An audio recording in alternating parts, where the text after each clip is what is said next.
elmoremoving.com.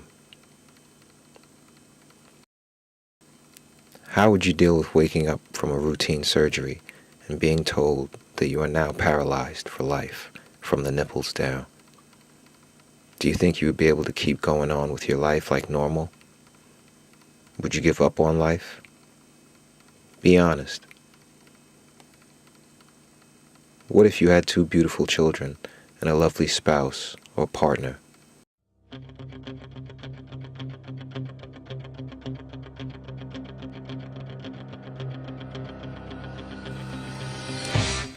William Elmore has been paralyzed for 6 years and counting. And yet, he still goes on every day without skipping a beat. Well, seems that South Orange is handicap accessible. We do have parking. Doors appear a little heavy, but accessible.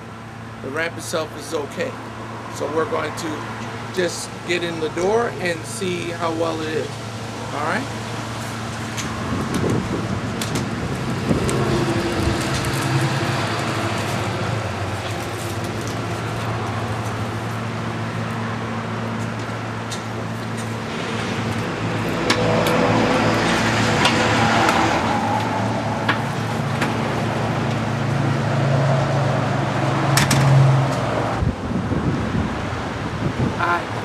All right, so I did my assessment. I went inside as if I were doing a police report and was able to do so without any problems.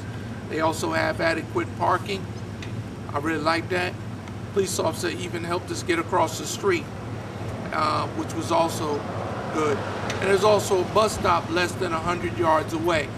So you do have transportation that'll bring you here. What bus? I'm not totally clear on that aspect of at this moment, but when you do your research to do your traveling, that's what you'll find, and that a bus does come out here.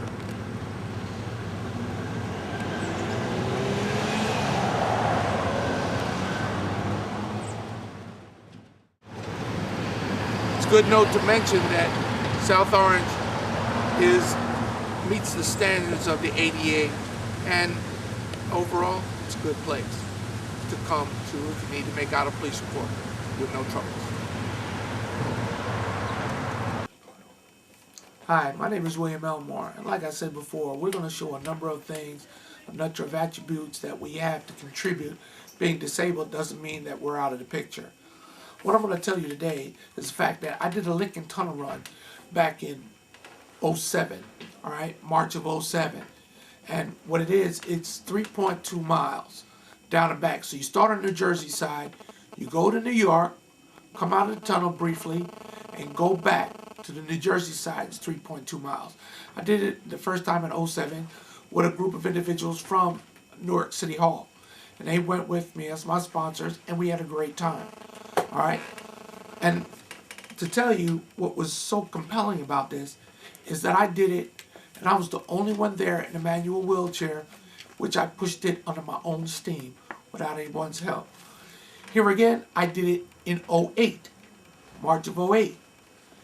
And when we did that Lincoln Tunnel run, once again, I did it under my own steam, 3.2 miles. All right? And it took a little over an hour for me to complete it, which was good. Like I stated before, and if I hadn't mentioned it again, I'm paralyzed from the nipples down. But yet, I've been able to achieve a lot, even at my age of 51. Well, now I'm 51. Back then I was 48, and I was able to do it. Now, I had surgery done in '09, so I could not participate in the Lincoln Tunnel run. But I was able to do it in 2010. I did it with my wife, and we were able to go the 3.2 miles. And once again, all 3 times, I was able to do this under my own steam. And I was the only one there in a manual wheelchair pushing myself or themselves. All right? So those are some of the things. Never count yourself out. You know, I am showing you these things because I feel so strongly about the fact that no one else is drawing attention to us. So we need to draw attention to ourselves to let them know that our plight is not finished once we're put into a wheelchair. We'll be a viable part of society.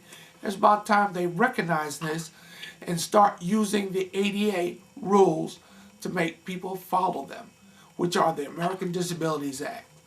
The next one I feel very well about is a gentleman by the name of Louis Quintana. At the time, he was the vice president of Newark City Council, rode with me through New Jersey Transit, and we started at the top of North Newark. When you first enter into Newark, we got on the train by a senior home, senior building, and we rode 7 stops, approximately 7 stops, and only 2 of which were handicap accessible, where we were able to get out, use the elevator, and go up top side. Now, this is kind of bad. These are some of the things that we need to make New Jersey Transit a little more accountable for. Money is tight, but there are money for the American Disabilities Act, and we need to utilize them and make sure that they utilize them only for that purpose, no other purpose other than for the American Disabilities Act, which the federal government has put money aside specifically for that. Does not touch the city's budget. So, here again, listen, we're going to have fun with this. And we're going to draw a lot of attention to this, but I need everyone's help. From the disabled to the able-bodied person. 2 turns into 4, 4 turns into 8, 8 turns into 16, and etc. Please, let's get it done.